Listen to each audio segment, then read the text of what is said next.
Viceministra, cuando conversamos antes de este panel, hicimos hincapié en el tema de esta cuestión integrada, de este problema, pero integrada a nivel de los gobiernos, de los diferentes niveles de gobiernos que tenemos en nuestro país. Y hablaba sobre todo usted de las municipalidades. ¿Por qué?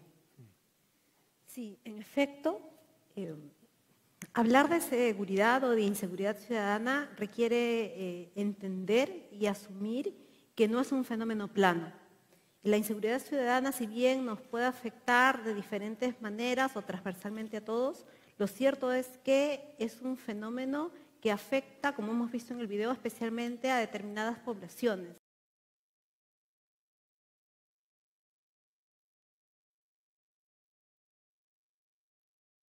A determinados territorios, a determinadas poblaciones en relación a fenómenos también diferentes. Lo que quiero decir con esto es que nosotros como Estado peruano estamos desarrollando en este momento un plan de trabajo, un plan nacional, un nuevo plan nacional de seguridad ciudadana para el siguiente periodo de 2019-2023, que busca desarrollar políticas públicas entendiendo las diferencias entre los territorios y su vulnerabilidad a también los diferentes fenómenos delictivos. Como ustedes ya saben, hay evidencia que acredita que hay territorios del país donde se presentan más los delitos patrimoniales en espacios públicos. En otros territorios se focalizan más los fenómenos de violencia sexual, violencia intrafamiliar. En otros territorios se agudiza la problemática de la minería ilegal, por ejemplo. Entonces, cuando hablamos de inseguridad ciudadana, estamos trabajando para desarrollar enfoques específicos que tengan en cuenta la naturaleza territorial y la especificidad de los fenómenos. En el marco del nuevo Plan Nacional de Seguridad Ciudadana, que es nuestra visión a mediano y largo plazo, en el marco de este foro de Bicentenario, estamos trabajando para atender estos problemas específicos bajo la visión de focalización de territorios en alianza con los gobiernos locales y regionales. La Ley 27933, que regula el Sistema Nacional de Seguridad Ciudadana, que nació en el año 2003, establece claramente un sistema descentralizado de seguridad. En este sistema tienen que jugar un papel fundamental los gobiernos regionales y los gobiernos locales. Desde la ciudad de Lima no se puede pensar que se va a solucionar todos los problemas del país. Necesitamos entonces empoderar los vínculos de colaboración entre Estado, ciudadanía, sector privado, comunidad, como se ha visto en el video, de cara a mejorar los problemas específicos que tiene la población de cada territorio. Y hablando de la policía, Natalie, funcionaria del BITMA, la viceministra, el caso de Honduras y el proyecto que tienen ustedes ahí es realmente un cambio revolucionario. Sí, cuéntanos totalmente. un poco. Muchas gracias. Sí, efectivamente fue una apuesta bastante importante en el país que en ese momento era considerado el país más violento de América Latina y del mundo.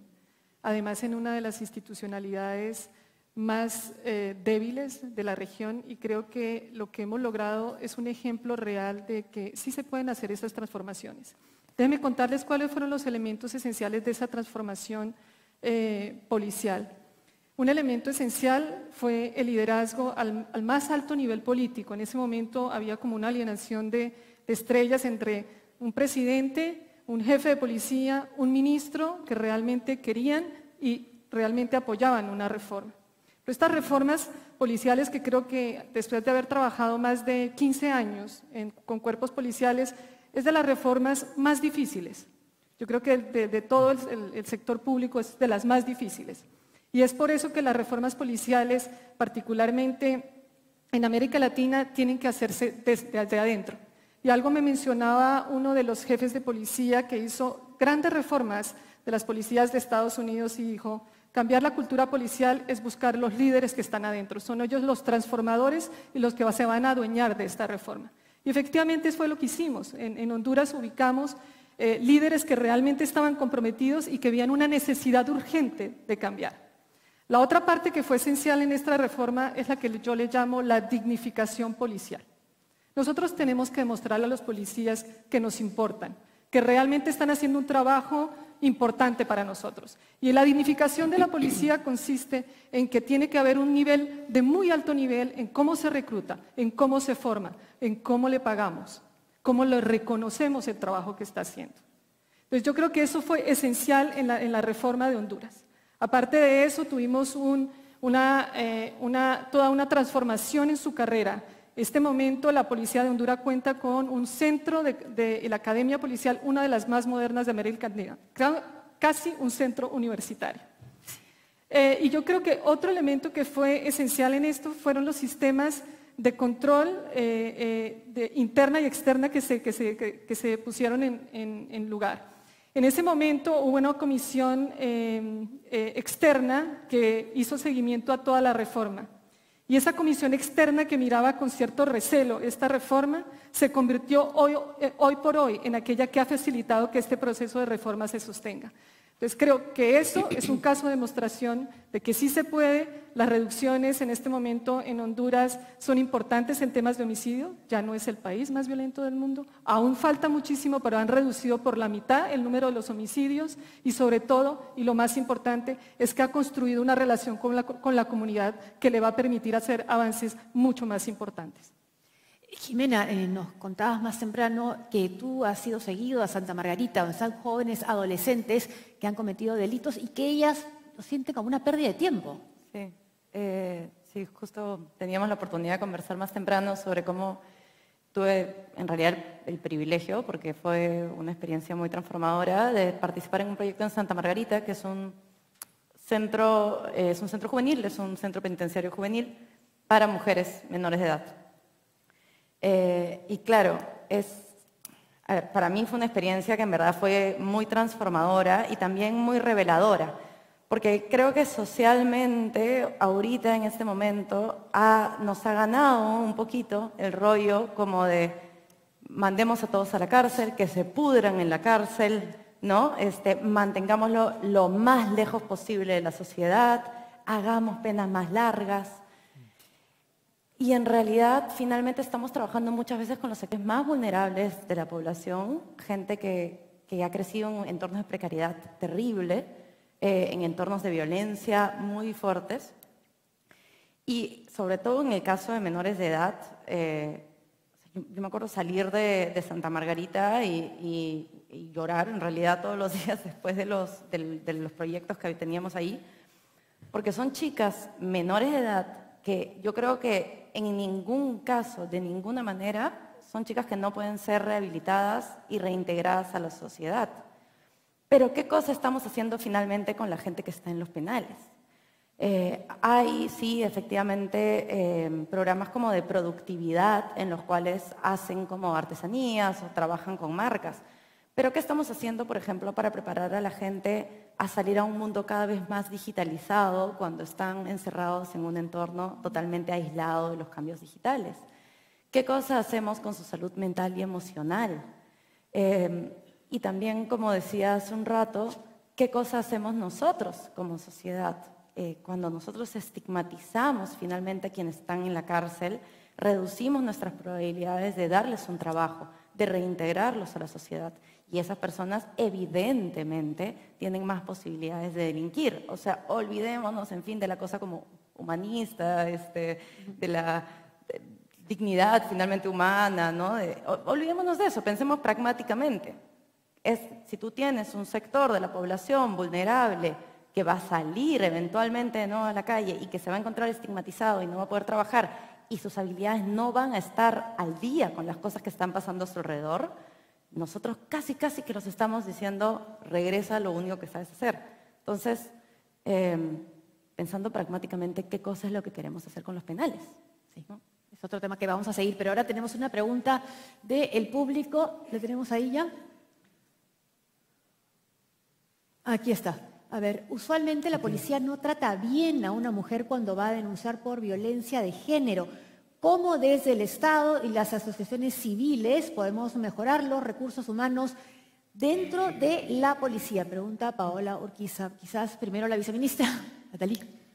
Sí, gracias por esa pregunta. Nosotros, como Estado peruano, Saben que estamos asumiendo una nueva gestión gubernamental y estamos comprometidos con el mejoramiento de la calidad de atención en las comisarías.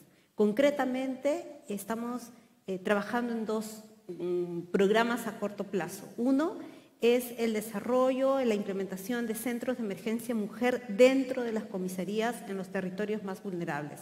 Todos sabemos que gran parte de las víctimas de los delitos no van a las sedes, no solo policiales, sino judiciales, de fiscalía, porque tienen temor, tienen temor a represalias, pero también temores de desamparo económico, entre otros. Entonces es fundamental incentivar la denuncia. Desde el Estado peruano, un esfuerzo que se viene haciendo es articular la policía con los centros de emergencia mujer para reducir los espacios de distancia, no solo geográfica, sino de procedimientos de atención y tener una atención integral, policía, psicólogo, asistente social, abogado, que permita a la víctima motivar en su denuncia. Por otro lado, estamos trabajando para iniciar un proceso potente y ya lo estamos desarrollando a través de un programa de capacitación a comisarías de todo el país que justamente focaliza o prioriza el mejoramiento de la calidad en la atención a ciudadanos y ciudadanas. Finalmente, en este punto específico, estamos cerrando el diseño y próxima implementación de centros de atención ciudadana en las comisarías, nuevos centros que justamente buscan generar tres aspectos concretos: mejor trato, rapidez e información para las personas que acudan a ellas. Son estrategias dirigidas a incentivar la denuncia. ¿Y qué va a cambiar para que puedan tener un mejor trato? Tiene que haber varios procesos de cambio. Por un lado está la sensibilización hacia el personal policial para poder generar más empatía, más ponerse en el lado del otro ¿Y eso va de a cara ser, a la atención. ¿Cómo van a sensibilizar? Estamos ¿Van a hacer talleres? trabajando, ya estamos implementando, hace 2 semanas lanzamos un programa de capacitación en las comisarías, iniciamos en Alfonso Ugarte y tenemos todo un programa para desarrollarlo a nivel nacional. Pero además, agradezco ese punto porque efectivamente el cambio en la atención no solo va a ser a través de la capacitación y sensibilización, sino tiene que ir acompañado con el cambio en los procedimientos. Mucho de lo que a veces se queja la ciudadanía es que no solo puede ser bien o mal tratado, sino que a nadie le gusta gastar mucho tiempo en las comisarías. Sobre todo se siente que es una pérdida de tiempo. Exacto, gran parte de la población no denuncia porque considera que es una pérdida de tiempo. Entonces tenemos que generar procedimientos para simplificar los procedimientos para la atención. Jimena, ¿quieres hablar? Pero vamos primero con una pregunta de Trujillo, que es una de las regiones de nuestro país que más sufre por el crimen organizado. Veamos. Mi nombre es Angie Escate, yo soy de Trujillo. Yo veo que en esta ciudad se ha incrementado el sicariato, el asalto, las extorsiones día a día. Yo me pregunto, ¿qué puede hacer las autoridades en Trujillo para que esto reduzca y poder tener una ciudad más ordenada, ¿no? Menos delincuencia? A ver, bueno, ¿ustedes trabajaron con las comisarías de Trujillo en la geomática? No, el trabajo que hicimos fue en Lima y Callao, pero yo soy trujillano. Ah, bueno. Entonces, si me ¿Sabes de qué se trata? voy a tomar la pregunta. Bueno, efectivamente, desafortunadamente en mi querido Trujillo el problema de la inseguridad ha ido creciendo. Recuerdo de chico, me tocaba trabajar en las zonas peligrosas de Trujillo, El Porvenir, La Esperanza, Florencia y Mora, y en esa época, sobre un año de trabajo, trataron de asaltarnos 8 veces, y el problema sigue igual, si no peor.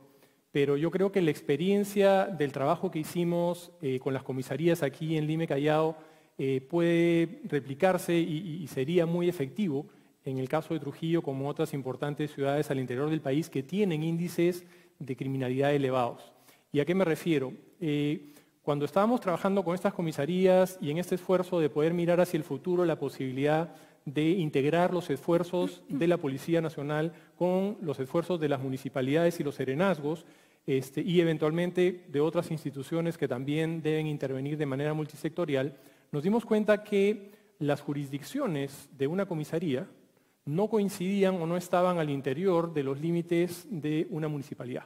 Entonces teníamos comisarías que estaban sobre 2, 3, hasta 4 distritos, ¿no? Y por otro lado, algunas comisarías, sobre todo hacia el sur de la ciudad, que que protegían, por ejemplo, Punta Hermosa, pero Punta Hermosa, el distrito es muy grande y habían huecos. Y algunos huecos incluso al interior de la ciudad. Entonces planteamos hacer un ejercicio para poder definir sobre el territorio de una municipalidad cuántas comisarías hay y cómo repartir mejor cada jurisdicción de cada una de esas comisarías. Cada comisario, qué territorio tendría que cubrir. Y para eso simplemente tomamos datos como, por ejemplo, la extensión del territorio. Tomamos datos como la población flotante. Teníamos más de 1.800.000 datos de registros de eventos. Cuánta criminalidad y dónde está focalizada dentro de ese territorio. Cuáles son las vías de acceso y los límites geográficos naturales.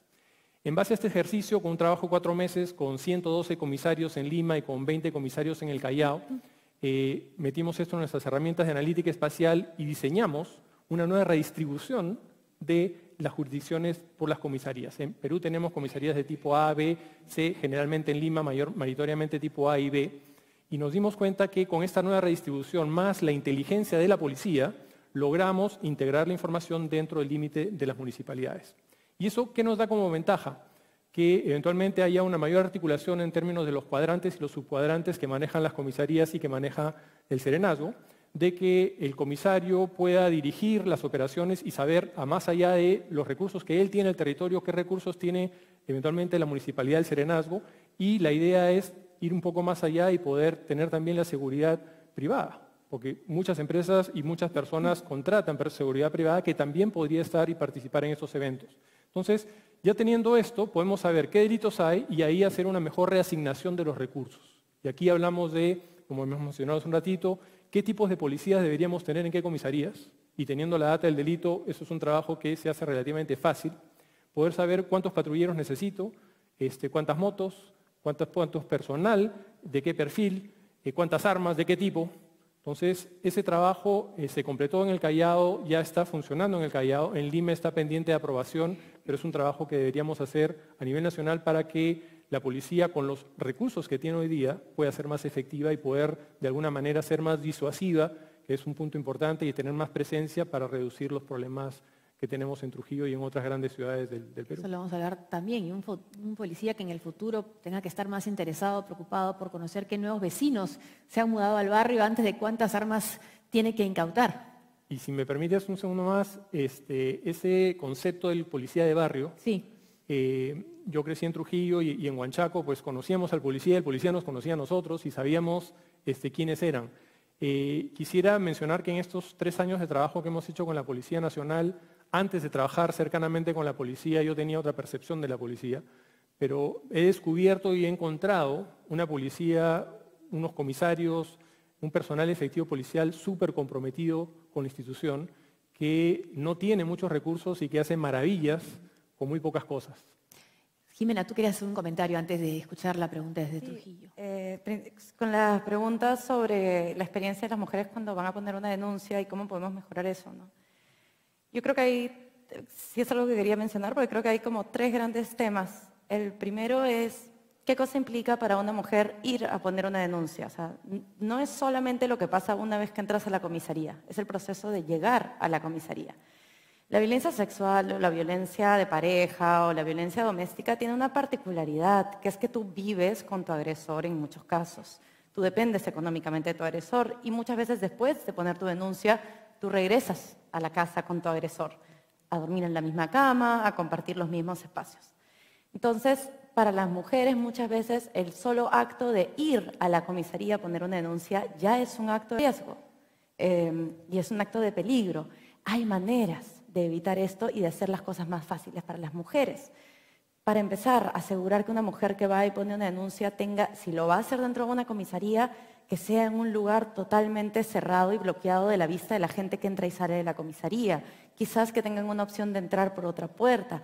Tal vez que tengan un espacio descentralizado que no es en la misma comisaría, sino tal vez con un policía o un patrullero para empezar a poner su denuncia y que las lleve después a un lugar que no las vulnera al llegar ahí.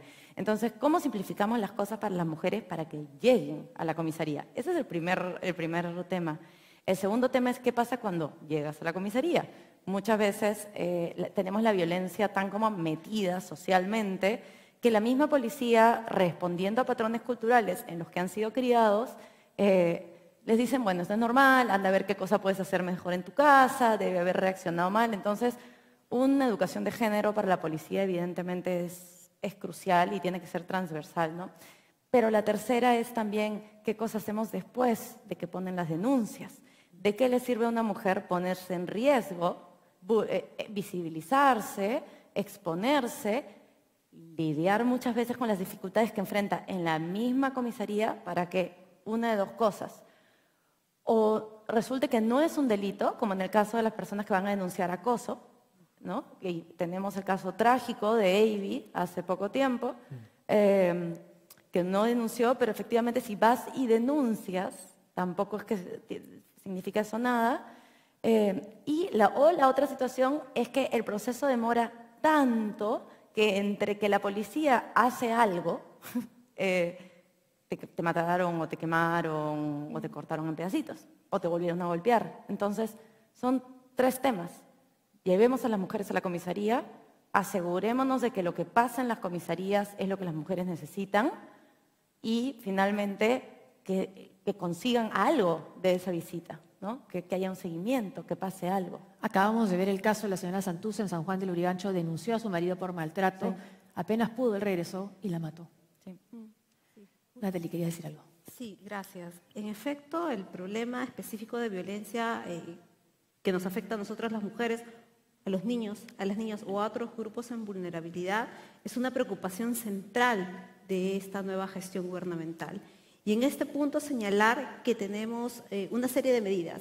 Justamente hoy día estábamos trabajando con mi par, la viceministra, las 2 viceministras del Ministerio de la Mujer y Poblaciones Vulnerables, para generar toda una estrategia que integre no solo los esfuerzos del Ejecutivo, sino como aquí bien se señalan, contribuye a un diálogo con las instituciones independientes como son la Fiscalía y el Poder Judicial. Finalmente hablamos de flujos de atención del Estado de cara a las víctimas. En cuanto específicamente a nuestro sector interior y Policía Nacional, informar que nosotros estas últimas semanas hemos tomado medidas para modificar los protocolos a fin de disponer que el acoso, sea presencial o virtual, sea incorporado en el procedimiento de toma de denuncia policial. Debemos tener en cuenta que normativamente el acoso no es un delito. Entonces, necesitábamos modificar los procedimientos para disponer que todas las instancias policiales tienen que recibir el acoso e ingresarlo a su sistema de denuncia. Sin duda, un procedimiento importante tiene que ver ya con las medidas de protección y la celeridad que se tiene que disponer. En ese sentido, estamos trabajando para acelerar los procedimientos, pero reitero, este punto corresponde crucialmente a la policía, pero en una articulación más integrada con la Fiscalía y el Poder Judicial. En realidad, esta problemática, como otras de inseguridad, requieren, por eso mencionábamos, el trabajo intersectorial, la visión compartida del Estado e incluso del sector privado de la sociedad civil para responder oportunamente y preventivamente a los fenómenos. La violencia sexual que a todos nos daña como sociedad son violencias que se pueden prevenir y para esto se requiere que el ámbito del sector educativo, el ámbito del sector judicial, fiscal, tenga respuestas. Desde el ámbito de la mirada del BID, ¿hay algún país en nuestra región que haya podido conseguir esa mirada intersectorial y haya logrado resultados en lo que es la lucha contra la violencia contra la mujer? Sí, yo creo que tenemos varias experiencias en las que realmente creo que se ha apostado a la no revictimización de la violencia contra la mujer. Yo creo que ese es un tema importantísimo. Creo que primero la conexión que haga la víctima para la denuncia ya es un paso enorme. Si encima se siente revictimizada al hacer una denuncia o probablemente amenazada de su vida puede ser grave. Un ejemplo creo que muy emblemático hoy por hoy en América Latina son lo que llamamos la ciudad mujer. Hay varios que se han implementado en Centroamérica. en donde básicamente son centros integrados donde se le da a la mujer no solamente tratamientos psicológicos, médicos, apoyos económicos, pero también están instancias de seguridad y justicia para que en un solo lugar una mujer pueda encontrar todos los servicios que necesita justamente para seguir adelante. Pero si tú me permites, yo quisiera hacer un pequeño aporte a esta discusión del uso de tecnología en seguridad. Y yo creo que si bien yo soy una de las principales promotoras de que tenemos que usar más tecnología, de que la información es crítica, también he realizado que tenemos que ver a qué nivel está cada institución, porque muchas veces todos estos apoyos caen en el vacío. Y si bien tenemos, digamos, todas estas tecnologías de mapas del delito, he visto también que por falta de capacidad humana, por policías entrenados, capacitados, educados, todo este apoyo cae en el vacío. Entonces yo creo que va de la mano una construcción de un capital humano fuerte, de un capital profesionalizado, en combinación con una tecnología que lo ayuda a resolver el delito. Y por último, contarles algo que estamos haciendo en Colombia que está en la frontera del análisis del crimen, y es que hemos innovado un poco más y salir más allá de los datos que existen criminológicos y estamos usando datos, por ejemplo, socioeconómicos, datos de telefonía, datos de infraestructura de las ciudades. ¿Y por qué? Porque queremos entender tres cosas. Queremos entender no solamente dónde ocurre el delito, queremos saber por qué ocurre el delito en lo que llamamos los hotspots y por qué las personas que cometen delitos son las que cometen el delito. Y creo que esto ayuda mucho más a los temas de prevención que a los temas de control. El tema del mapa del delito y entendiéndolo por las regiones donde están aumentando los crímenes violentos, sabíamos del caso de Trujillo, lo conocemos, lo hemos vivido, lo hemos reportado, pero viendo el documento que ha preparado el Instituto de Integración de RPP, por ejemplo, conocemos las cifras astronómicas del crimen en Tumbes, en Barranca. ¿Qué está pasando en esas regiones? Como mencionábamos hace un momento, el fenómeno de la inseguridad no es un fenómeno plano y hay territorios donde ciertos problemas como la violencia con armas de fuego se está agudizando. ¿Qué está sucediendo en estas ciudades norte? Flujo de armas, procesos de fenómenos extorsivos y este tipo de criminalidad se combate con mecanismos de prevención, pero también con mecanismos de inteligencia y de operativos policiales que involucren a la Fiscalía. En ese sentido, es compromiso del gobierno desde unos días que han ido nuestras autoridades al Congreso de la República a anunciar una serie de medidas como trabajo articulado para enfrentar las bandas criminales. Las bandas criminales requieren procesos más sofisticados de trabajo policial que tiene que incluir una serie de acciones como sistemas de infiltración de llamadas, agentes encubiertos, en estos territorios en articulación con la Fiscalía y con el Poder Judicial. El compromiso ha sido continuar con las medidas específicamente para enfrentar las bandas, que además las bandas criminales van a ser uno de los fenómenos específicos que estamos planteando para el nuevo Plan Nacional de Seguridad Ciudadana.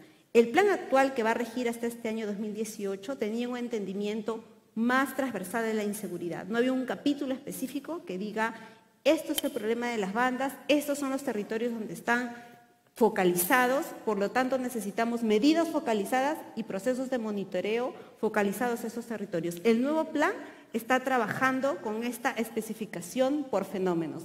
Las bandas criminales, el crimen organizado, requieren un tratamiento específico que estamos buscando atender. La violencia contra la mujer no se relaciona con las bandas, es otro fenómeno con otro tipo de casuística, con otro tipo de causas y por lo tanto otro tipo de medidas.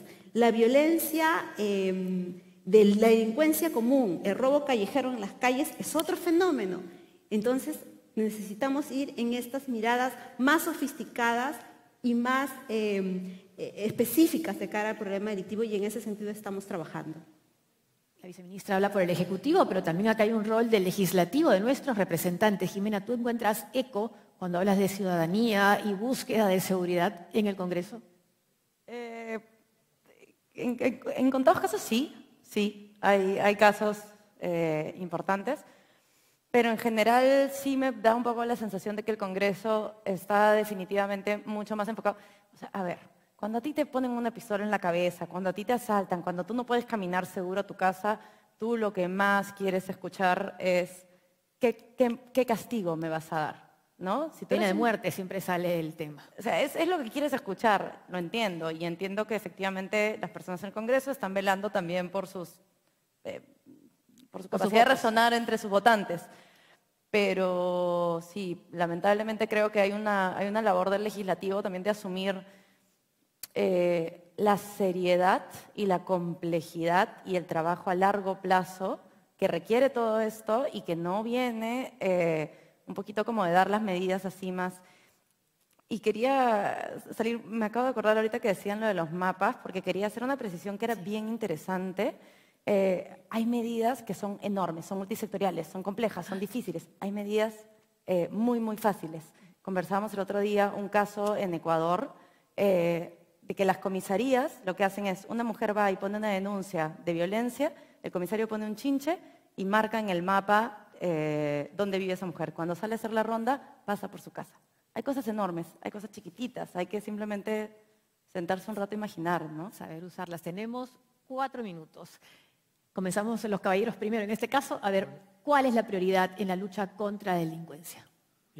A ver, yo creo que hay muchas cosas que ver, ¿no? Pero principalmente no creo que haya una receta mágica. Yo creo que para poder resolver de alguna manera el problema o aliviar un poco el problema de la inseguridad, tenemos que atacar el problema de manera frontal. Y lo que necesitamos son proyectos claros, proyectos realizables, no necesariamente proyectos gigantescos como mencionábamos en el tema de Perú Digital. No necesitamos grandes proyectos, sino proyectos que podamos saber no solamente qué proyecto se va a hacer, sino el cómo se va a hacer, cuándo se va a hacer, cuánto presupuesto va a necesitar, qué resultados vas a tener, qué indicadores vamos a tener, porque yo creo que ya todas y todos los peruanos estamos cansados de tener propuestas, proyectos, ideas muy bonitas que son puro humo y que al final no se concretan. Lo que necesitamos es ya tomar acción y comenzar a hacer cosas concretas. Viceministra, ¿cuál es su prioridad? ¿Por qué quiere que sea recordada su gestión? Por un trabajo efectivo. Este gobierno está comprometido en generar visión a largo plazo, como se requiere en el marco de este foro, pero también medidas concretas en el corto plazo.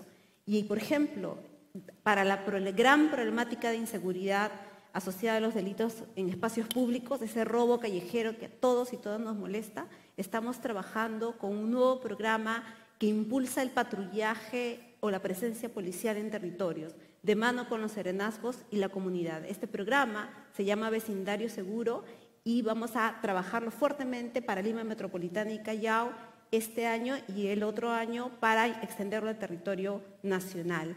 Esto no solo tendría que involucrar la presencia física, sino también los sistemas de geolocalización. No se piense que no estamos trabajando, que nuestra Policía Nacional no tiene sistemas de georreferenciación.